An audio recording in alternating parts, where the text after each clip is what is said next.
Alhamdulillahilladzi hadana lihada wa ma kunna linahtadiya laula an hadana Allah. Wassalatu wassalam ala asyrafil anbiya'i wal mursalin nabina Muhammad wa ala alihi wa ashabihi wa man sara ala nahjihi ila yaumiddin.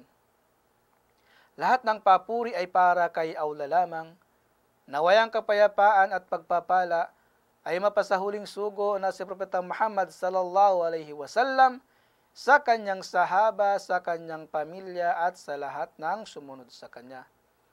Mga mahal na kapatid sa pananampalatayang Islam, gusto mo bang manahanan sa Jannah, sa paraiso? Kung gusto mong manahanan sa paraiso, talikuran mo ang pakikipagdebate sa usaping walang pakinabang at hindi naayon sa katuruan ng Islam.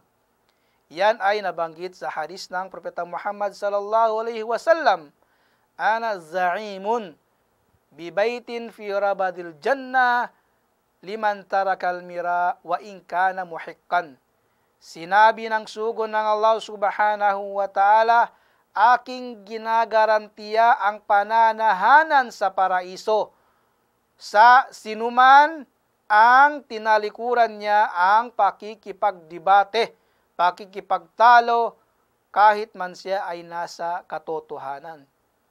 Kaya mga mahal na kapatid sa pananampalatayang Islam, kadalasan kapag tayo ay sa usapin humahantong sa pakikipagdebate, pakikipagtalo, mas mainam na talikuran natin ang pakikipagtalo at pakikipagdebate sa usaping wala namang pakinabang at hindi naayon sa katuruan ng Islam.